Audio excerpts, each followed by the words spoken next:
Hey, what's going on YouTube? Been about a week since I've been on here, so just wanted to come in and do a real quick update on some stuff and things. One, I'm super excited about. I have a new rifle, which we'll see what that does. So, my old three-gun rifle here is my trusty dusty Daniel Defense. This was a Daniel Defense Pro. I did put a Trigger Tech trigger in it. I did put a different brake on it. Other than that, and I put a different buttstock on it. Other than that, it's stock. I say other than that, I put magwell on, did some other stuff. Vortex Gen 3 Razor 1 to 10, and then Vortex Defender ST 45 dot. Right, so this has been my two gun rifle for 3 years now, maybe four. Bought it either in 2021, 2022. I don't have it pulled up. But this has been good. Nothing wrong with it. Nothing wrong with it. If you follow my channel, I'm a Daniel Defense fanboy. I like the rifles. I actually bought another one recently. So I might be about done buying them. But I own more Daniel Defenses than I care to acknowledge. But I replaced it with a purpose-built competition rifle with a JP. So big differences. Again, I'm a Daniel Defense fan. It is a work gun that is good enough to shoot competition with to a point. You don't see national champions winning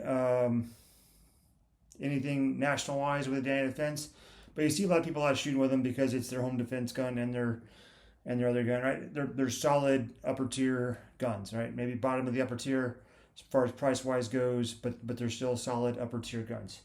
JP on the other hand, they have duty guns, they have a duty line, but I wanted a purpose-built competition rifle. So I ordered this last fall when I thought I was going to have a job, but I'd already paid for it. So here we go. We got a Daniel Defense or a JP. This is a and what's cool about them is it's a semi-custom drop-down menu. It came within a couple of days of when I think they were quoting me 17 weeks for a Cerakote when I bought it, and it came. I got the shipping invoice the Friday of. I think the 17 weeks was on Wednesday, and I got a shipping invoice that Friday that said, "Hey, it's shipped to your FFL." So that was pretty cool. So just compare the two rifles real quick, set them up, how they're set up, everything. So I don't know what I swapped out for. I don't know how much better this is. I have about 20 rounds of Black Arc ammunition through it. This is some of the new stuff, the 5.56 77 grain stuff. It's coming out of the composite cartridges, and it was going 29 plus. I had it on the Garmin. I meant to pull it up and didn't, so it was going over 29 for the first 20-30 rounds I put through. I think I put 20 through it, and it zeroed up really good. Inch and a half groups off a bipod and rear bag at 100 yards. Kind of about what you expect out of an AR. If you put it in a vise, it'll probably do better. Okay, and yeah, I'm running the bipod up here because that's where I run it for competition. Basically, I zeroed it like I would shoot for competition, and so that's what I did. So what else is on the gun? So this is also a Vortex Razor Gen 3 1 to 10. You notice this is black. I actually called Vortex to make sure this was a legit scope. Because Euro Optic wants to sell them a little bit less than they sell the other color, so they sell them in black, right? So shout out for Euro Optic there if that's something you're interested in, but it goes with the scheme of the gun. And again, we have a Vortex Defender ST. Big difference here is I had to move it back. There's no top Picatinny rail up here in this gun. You've got this tubular handguard, which I really like. This is an 18-inch barrel. Both of them are 18 inches on rifle length gas systems. This one has an adjustable gas system that they tuned in the factory, and I did not touch. The Daniel Defense, it's an older one, so it has a fixed gas system.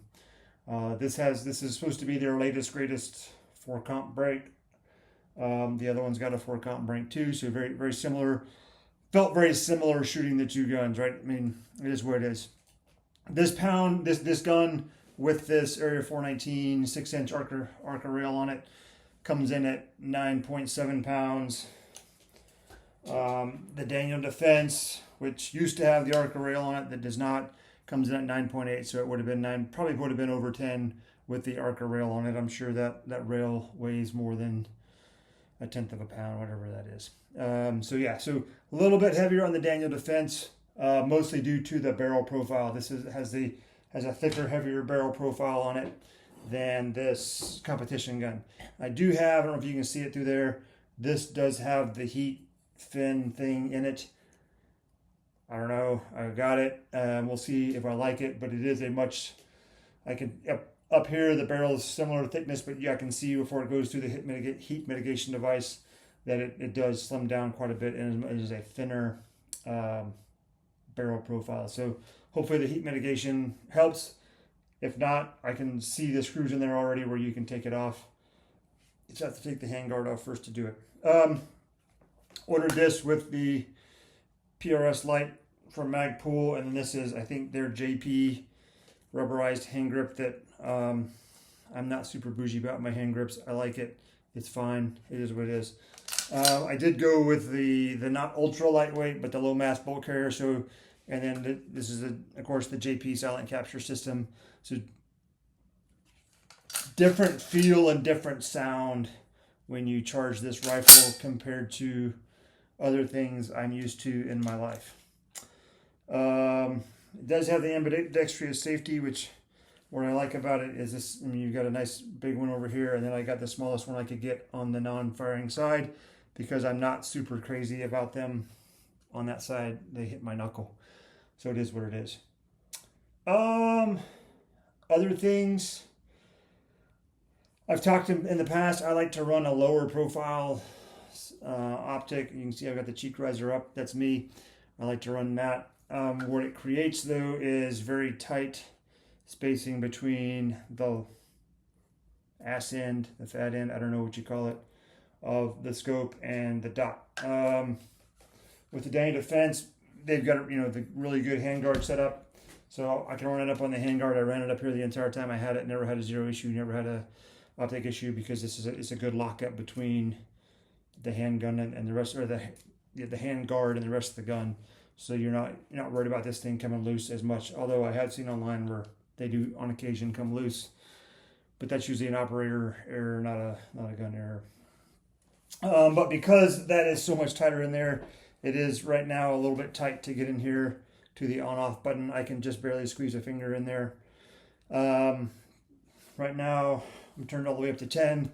I did have to leave some separation in there so I can still get a hold of that. I don't ever compete with this thing on 10. I only zero with it on 10. And then I've got plenty of room on the downside when it's at 1 power. So that's good. Mag wheel is a little bit different. It's one thing I noticed out of the box is a straight flush cut, whereas most others have kind of a bevel cut.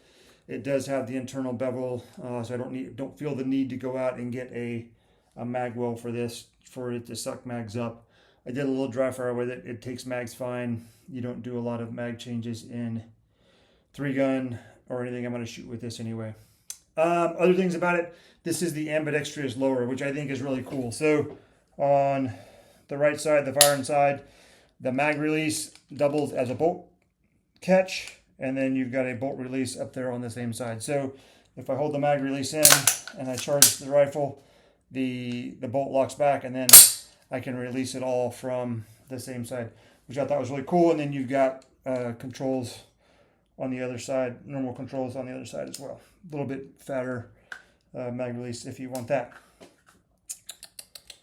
Yeah, that's about it. I think those are my options. And I went with OD Green because I like OD Green and it matches my shotgun now. So there.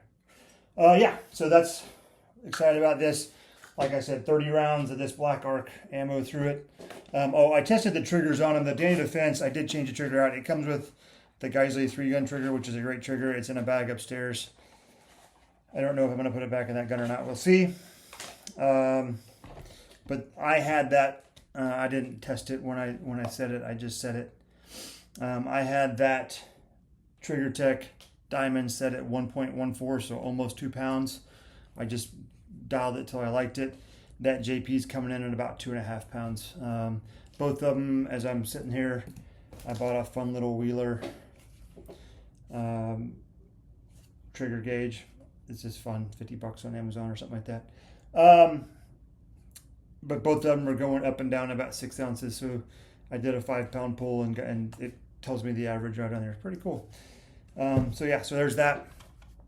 This is the Black Arc stuff. This is their 77 grain. I did order a couple hundred of the 73 grain Hornadies as well, just because that's what I was reloading in the Day in Defense. So I kind of want to see how those shoot. They're the same price on their website.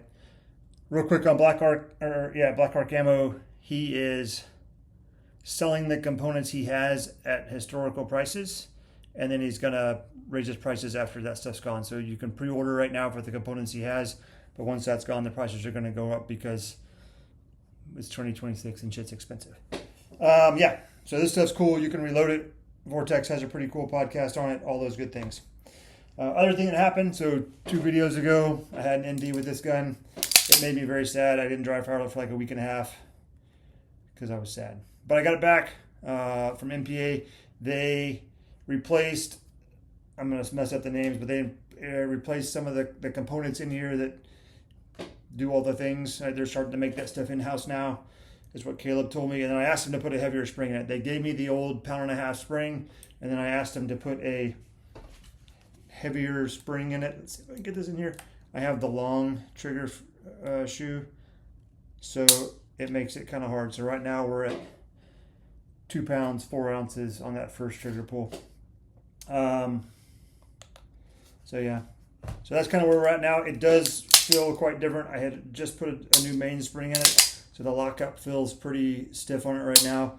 It's going to go to the range tomorrow and get shot. Been dry firing with it and getting used to the new trigger, because with the heavier trigger pull comes more opportunity for the shooter to induce movement in the dot while you're shooting. So yeah, that's what's going on. Got a new JP rifle, super amped for the 2026 shooting season. Put a heavier trigger in the pistol, and hopefully we will train out. I have caught myself now in dry fire. So what I'm doing, and what most likely happened in the match, is when I go to reload, instead of coming up on the frame, I've caught myself just kind of floating my finger out like that. And then if you bobble the reload or have a hiccup or something, you might get off on your timing and get your finger back down on the trigger. Like, I've got to put quite a bit at this angle on that tip. I've got to put quite a bit of force into that now to get it to go off, whereas before it didn't take a lot on that angle to get it to go off. So that should, one, I need to work on my mechanics and make sure I get my finger all the way out every time. But 2, should I slip back in, it's much harder to get that hammer to drop now. Which is why people that know more about guns than me recommend the 3 pound, 2+ pound triggers as opposed to the 1 pound and 1.5 pound on a pistol. Yep, that's what's going on. Life is good. Had a bunch of job interviews. Didn't have a bunch. Had one 2 weeks ago. Had one yesterday. Have another one Monday. Hopefully something will shake out soon. All right, YouTube. Have a good one. Bye.